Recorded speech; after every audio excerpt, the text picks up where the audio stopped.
පැහැදිලි කරනවා අගමැතිතුමා පැහැදිලි කරා මේකේ තත්ත්වය ගැන. මම 2007 ගැන කියන්නම්. 2007 අයවැය ආණ්ඩුව ඉදිරිපත් කළේ යුද්ධය ත්‍රස්තවාදයේ පරාජය කිරීම අයවැයක්. මේ අයවැයේදී මේ මාස දෙකේ පත්තර අපේ දායකයෝ අපේ ස්වාමීන් වහන්සේලාත් කරුණා කරලා කියනවා. ඒකේ තියෙනවා හිල්ටන් හෝටලේ තානාපතිවරුන් විසින් UNP ශ්‍රී ලංකා ඇමතිවරුන්ගේ සාකච්ඡාවක් වුණා. මොකටද? සල්ලි දීලා විපක්ෂයට අරගෙන අයවැයේදී ආණ්ඩුව පරාජය කළා. මේක ආණ්ඩු පක්ෂ පත්තරවලත් ස්වාධීන පත්තරවලත් හැම පත්තරයකම මේ සාකච්ඡාව කරනවා. අහවල් තානාපති කාර්යාලය හොර සාකච්ඡාවක් පැවැත්වෙනවා. අහල් ඇමතිවරයාට සල්ලි දෙනවා කියලා. අපි බැලුවා කවුද මේ එහා පැත්තට යන්නේ? කවුද දැන් යන්නේ? අපි හරි බයෙන් හිටියේ. දැන් මේක පෙරදුනොත් මොකද වෙන්නේ? අපි දැනන් හිටියා ත්‍රස්තවාදයේ පරාජය කරන්න බෑ හමුදාව. ඒක හමුදාව පරාජය කරන්න නම් ඒකට දේශපාලන පෙරමුණ, ආර්ථික පෙරමුණ කියන මේ පෙරමුණු ගණනාව ක්‍රියාත්මක වෙනවා. ඒක අන්ද හමුදාව වීරත්වයෙන් නැගෙනහිර ජයග්‍රහණය කරමින් යන ගමන දැන් නැවැත්වීමේ පෙරමුණ ශක්තිමත් වෙලා තියෙන කුමන්ත්‍රණකාරී පෙරමුණ. මේක කල හැකි එකම තැන තමයි පාර්ලිමේන්තුව තුල අයවැය පරාජය කිරීම. ඔබ කවුරුත් දන්නවා අයවැය පරාජය කරාම ආයුධ ගෙන්නන්න බෑ. ත්‍රස්තවාදයේ මුණ දෙන්න බෑ. ආණ්ඩුව කඩා වැටෙනවා. කොටිම ආණ්ඩුව විසුවාරක තත්ත්වයකටපත් වෙනවා. ඒත් ඔබට තේරෙනවා මේක බරපතලයි. ඉතින් මේ කුමන්ත්‍රණකරුවා කවුද කියලා පත්තරවල විශාල වශයෙන් රූපවාහිනී නාලිකාවල කතා කරද්දී පිටිගම විජේදාස රාජපක්ෂ මහත්තයා ආණ්ඩු පක්ෂ හිටිය මිනිහා මේ කතා කර හිටිය වෙන අනිත් පැත්තෙන් ගිල වාඩි වුණා. මොකටද වාඩි වුනේ? අයවැයේදී ආණ්ඩුව පරාජය කරා. ආණ්ඩුව පරාජය කරන්නේ නෙවෙයි ශ්‍රී ලංකා සන්නද්ධ හමුදාව පරාජය කරා. ශ්‍රී ලංකා සන්නද්ධ හමුදාව පරාජය කිරීමෙන් බලාපොරොත්තු වූයේ ත්‍රස්තවාදයේ කරේ අරගලයේ පරාජය කරා. ප්‍රභාකරන් ඇතුළු ඒ විජාතික බලවේග ටික ශක්තිමත් කරන්නයි එදා මේ උපාසක මහත්තයා අපට නීතිය උගන්වන්නේ. අපට බණ කියන්න හදනවා. අපට නිවනට යන පාර පෙන්වන්න මෙහෙම කරන්නේ. මම දන්නේ හැටියට නිවනට යන පාර පෙන්වන්නකොට යෝගාවචරයේ ධර්මයේ දන්නේ කෙනෙකුට ඒක ගැන පුහුණුවක් තියෙනකොට ඒ අය මේ ස්වාමීන් වහන්සේලා ඉන්නවා. අපි එහෙමයි හම් වෙනවා. පාර්ලිමේන්තුවට බණ දක්වන නිවන් දක්වන්න පුළුවන් කියලා මේ මම නෙන්නේ. මම නැතුව අනිත් ආමතුරු නිවන් දක්වන්න පුළුවන්. මේක ආමතුරු කෙනෙක් දෙන්නේ දැන් පාර්ලිමේන්තුවේ ඉන්නේ. දැන් අනිත් අයට පාර පෙන්වන්න පුළුවන්. දැන් ඕනික මම සම්බන්ධ ඕන තීරණය ගන්න පුළුවන්. නිවනට පාර පෙන්වන්න ධර්මය උගන්වන්න ඒ වගේ. ඉතින් මේ රටේ විජේදාස රාජපක්ෂ මහත්තයා අහන ප්‍රශ්න සමහර ඒවා ඇහුවම අපේ මිනිස්සුන්ට නිකන් ඇත්තයි කියලා හිතනවා. මොකද මේ ආණ්ඩුවේ සමහර ක්‍රියාකාරකම් ගැන මිනිස්සුන්ගේ කලකිරීමකුත් තියෙනවා. ඒක හන්ද රතනහාමුදුරුවෝ මොකද කරන්නේ කියලා තමයි. එහෙම ප්‍රශ්නකුත් තියෙනවා. ඉතින් නමුත් අපි කරන දේ කුමක්ද කියන එක හැමතිස්සෙම සත්‍ය කරන්න බෑ. සමහර කාලවල නිහඬ වෙනවා. බුදුහාමුදුරුවෝ දේශනා කළා තියෙනවා සත්‍ය උනා මුනිවත රැකලා ඉවසන්න කියලා. එහෙම අවස්ථා දේශනා. ඒ වගේ අද අපිට සිද්ධ වෙලා තියෙනවා. ටිකක් පරිස්සමින් ඉවසීමෙන් කල්පනාවෙන් වැඩ කරන්න. මොකද අපි ආණ්ඩුවට විරුද්ධ වුණොත් සතුරු වෙන්නේ ජයග්‍රහණය කරන්නේ කවුද කියලා අපි බලන්න. කාගේ වුමනාවට අපි ඉෂ්ට කරන්නේ කියලා බලන්න. ඒක නිසා කුමන්ත්‍රණකාරයන්ගේ උරු බලවල් වලට වැටෙන්න අපි කිසි ලෙසකින්වත් සූදානම් නැහැ. ඒ නිසා මේ ආණ්ඩුව පරාජය කරන්නේ මේ ආණ්ඩුව නෙමෙයි අපට පරාජය කරන්න ඕන.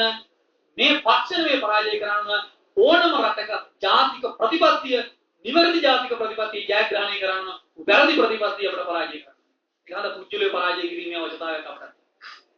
ඒකාන්තයේ ප්‍රතිපත්තිමේ වෙනස කොහොමද කරන්න පුළුවන් කියන එක සම්බන්ධයෙන් අපට ආණ්ඩුවත් එක්ක ආණ්ඩුව කියන්නේ අපි ආණ්ඩුව ඇතුලේ අපට කතිකාවතක් තියෙනවා.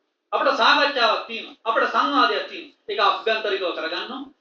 එළියේ සමහර අපි කියන සමහර විදිහ අපි ලීඩ් කරලා තියෙනවා. ඒක තමයි ජාතික හෙළවුරුමේ කාර්යය. ඒකහන්ද ජාතික හෙළවුරුමේ කරන්නේ කුමක්ද කියන එක පිළිබඳව මන අවබෝධයක් ඉදිරියේ දැක ගන්න පුළුවන්කම ලැබෙනවා. ඉතින් ආචාර්ය ඕමාර්පේ සෝබිතහාමුදුරන් වහන්සේ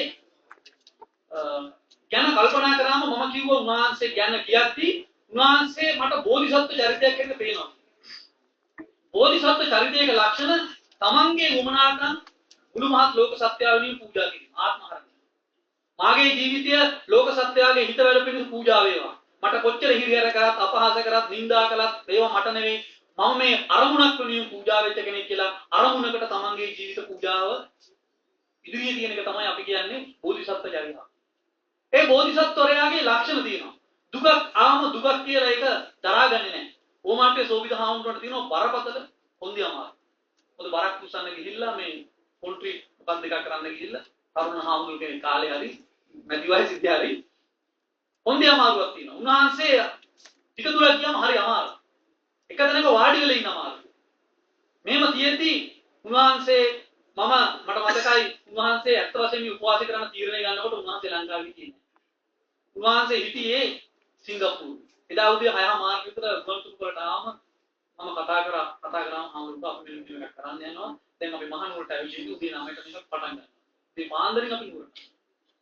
උන්වහන්සේ කිව්වා තව ටිකක් ඉවසන්න මේ මම කිව්ව හාමුදුරුවනේ මේ උපවාසයට අතුරුලී රතන හාමුදුරුවෝ වාඩිවම මදි. මම වාඩි වුණා මැරෙන්නම වෙනවා. මලකඳ විතරයි ඉතුරු වෙන්නේ. හාමුදුරුවෝ වාඩි වුණොත් නම් මේක සමාජයේ ප්‍රකම්පණය කළා සෑහෙන මේ පරාවර්තනයක් කරන්න පුළුවන්. සමහර විට මේ තියෙන විජාතික බලවේගයෙන් මැරෙනවා සිද්ධ වෙයි කියලා. උන්වහන්සේ කිව්වා මරුණත් එකයි හිටියත් එකයි. මම එනවා පොඩ්ඩක් ඉවසන්න කියලා.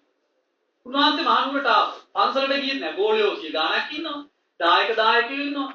මහානායක හාමුදුරුවෝ ඉන්නවා. වගකීතු ස්වාමීන් වහන්සේ කෙනෙක්. නමුත් උන්වහන්සේ තමන්ගේ වගකීමේ මොහොතේ මොකක්ද කියලා උන්වහන්සේ දැක්කා. ගෝලියෝ ඉතුරු වෙන්නේ, පන්සල් ඉතුරු වෙන්නේ, නිකාය රැකෙන්න කලින් රට රැකෙන්න ඕන කියන එක උන්වහන්සේ දැනගෙන. ඒක හන්දේ සුනාමි සහන මණ්ඩලය දුන්නොත් ඉතින් අර චම්පිකරණ කැමතිතුමා කිව්වාගේ ඒක රටේ අවසානයේ වෙන්න තිබුණා. මුදල් පරිපාලනය කිරීමේ ඇතුළු පාර්ලිමේන්තුව ඉක්මවා ගිය බලතල ඒකෙන් දෙන තීරණය කළා. උන්වහන්සේ මහනුවරට ආවා. මම ඇහුවා හාමුදුරන්ට දැන් කොන්දේ අමාරු වෙන වාඩි වෙලා ඉන්න පුළුවන්. හාමුදුරන්ට පැය භාගයක් පැයක් ඉන්නකොට අමාරුයි. කොන්දේ කියලා කිව්වා. එදාම ඒක උගක් බරපතල වේදනාවක් කොන්දේ අමාරු වෙන උගක් අමාරුයි. උන්වහන්සේ මම බලන් හිටියා එක දිගට නැමෙන්නේ නැතුව පැය 7-8ක් එක දිගට උන්වහන්සේ වාඩි වෙනවා. උන්වහන්සේ මට හිතුණා දවස් 3ක් යනකම් 4ක් යනකම් පාලකයෝ මේකට අහුම් ගන්න තත්ත්වයක් තිබුණා. අපි ආවේග සම්පන්නයි. උන්වහන්සේගේ අපේ වගකීමක් තිබුණා.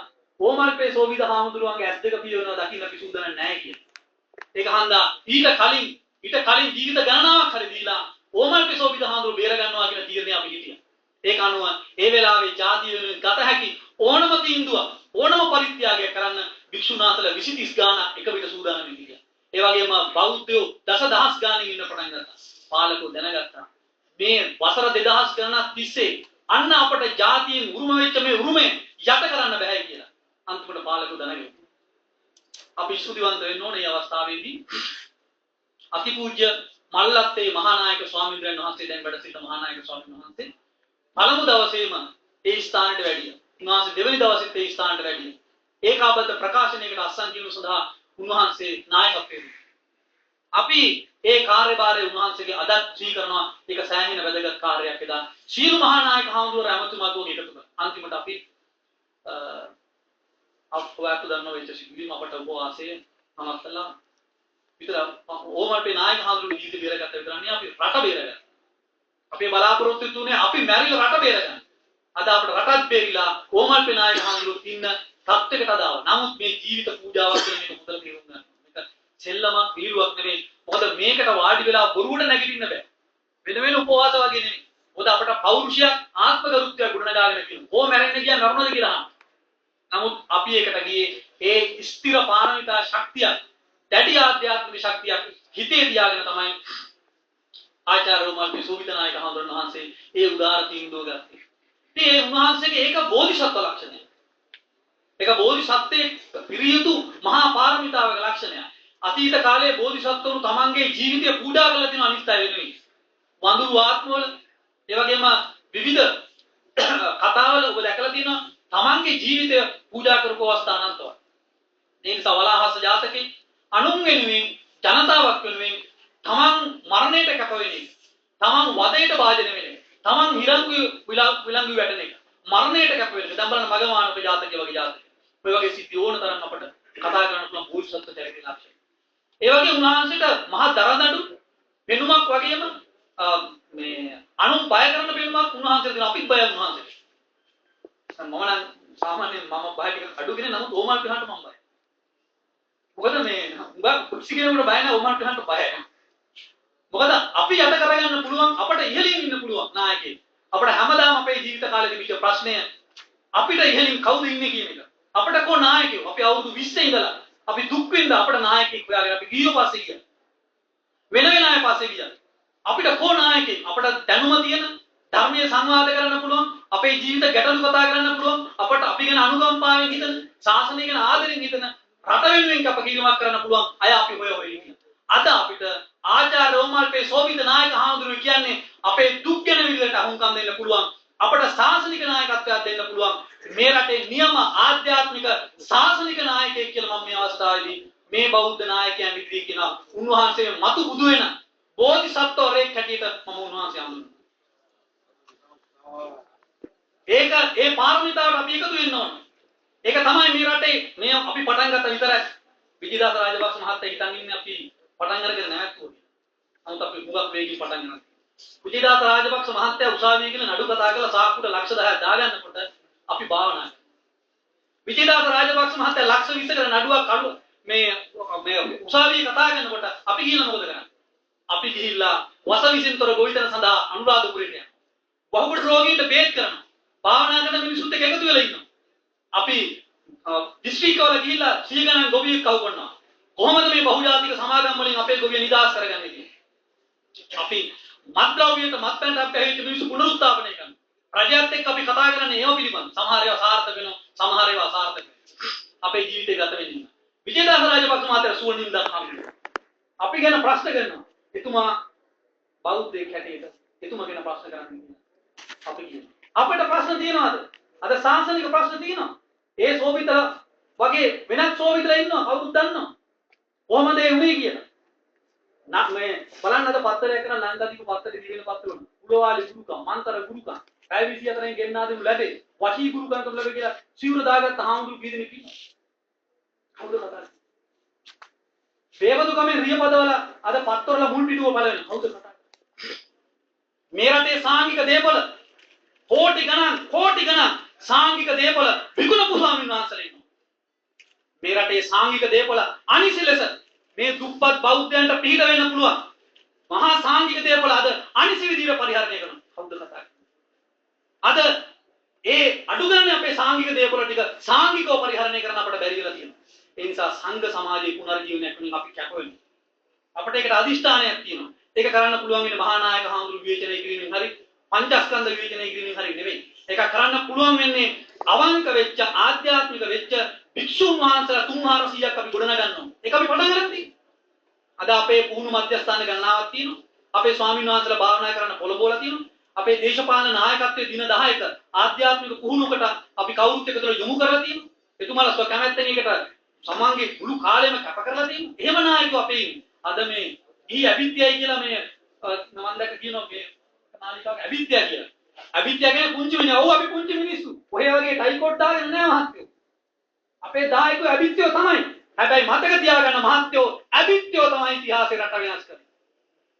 මතක තියාගන්න එදා මහානායකව හාමුදුරු හිටියා තමයි. හැබැයි වාරියපොළ සුමංගල හාමුදුරු නොහිටියා නම් එදා જાතියක් නැහැ. ඒ යටත් වීමට පහල්භාවයට එරෙහිව ඒ අදිෂ්ඨානයේ නැගුවේ පහලින් ආපු අය. මමත් ඈත පිටිසර ගමක දුප්පත් කෙනෙක්. දුප්පත් අම්මා තාත්තගේ බොහොම අමාරුවෙන් දුක් විඳපු කෙනෙක්. ආචාර්ය රෝමල්පේ සෝවිත හාමුදුරු කියන්නේ තමයි ඈත ඊටාම පිටිසර හද්දා පිටිසර අපි නියම ගොඩේ. හැබැයි අපි මේ සමාජයට ඇවිල්ලා කළු කෝට් කාරයන්ගේ අර ඉංග්‍රීසි කතා කරන ඒ බමුණු පන්තියේ දේශපාලනය වෙනස් කරලා අපේ දේශපාලනය කරා. විජේදාස රාජපක්ෂ මහත්තයා කියන්නේ කැමති 2004 දේශපාලනය තීරණය කරේ ජනතා විමුක්ති පෙරමුණ. අපි කියන්නේ කැමති 2005 ඉඳලා යුද්ධය අවසන් වෙනකම් මේ ආණ්ඩුව මේ රට යන්නේ කොහෙද කියලා තීරණය කරේ ජාතික හෙළවුරුමේ බව මේ රටේ දේශපාලනය දන්න ඕන කෙනෙක් දන්නවා. පුංචි මිනිස්සුන්ට පහලින් ආපු මිනිස්සුන්ට ඉතිහාසය අලුතෙන් ලියන්න පුළුවන් වෙනස් කරන්න පුළුවන් බවක් පෙන්නලා තියෙනවා. ඒ නිසා ගෞරවනීය ස්වාමීන් වහන්සේ මේක ඉතාම සංවේදී අවස්ථාවක්. කුමන්ත්‍රණකාරී බලවේගවලට පේනවා මේක. තායිලන්ත ගැන කියනවා. තායිලන්තේ කරපු වැඩි ලංකාවේ කරන්න නම් වෙන්නේ මොකද තායිලන්තේ නිගිට්ටුවක් තිබුණා නම් හාමුදුරුවෝ නැහැ. තායිලන්තේ වාරියපොළ සුමංගල හාමුදුරුවෝ නැහැ. ඒක හන්ද අපි මේ ගමනට පියවර තියලා තියෙනවා. අපි මේ ගමන යනවා කියලා මතක් කරමින් අදිෂ්ඨාන ශක්තිය ඇති කරගන්න අවදියෙන් සිටින්න සී කල්පනාවෙන් සිටින්න සියලු භික්ෂුන් වහන්සේලා මේ මොහොතේදී කතා කරන්න පටන් ගන්න. බලාතින නායක ස්වාමීන් වහන්සේලා මේ කතා කරන්නේ. අපේ දායකයෝ ජනමතයක් ඇති කරන්න. අපේ සංවිධාන ශක්තිය හොඳටම ඇති. විජේදාස රාජපක්ෂ මහත්තයා නෙවෙයි අපි බිම දැම්මේ. අපි බිම දැම්මේ චන්ද්‍රිකා බණ්ඩාරනායක කුමාරතුංගලගේ දේශපාලනය. නෝර්වේ තානාපති කාර්යාලයේ දේශපාලනය එක්සත් ජනපද දේශපාලනය බිමැට්ටුවේ. ඒක හන්ද අපි බය වෙන්නේ නැහැ. අපි යටත් වෙන්නේ නැහැ. අපි නවත්තන්නත් බෑ.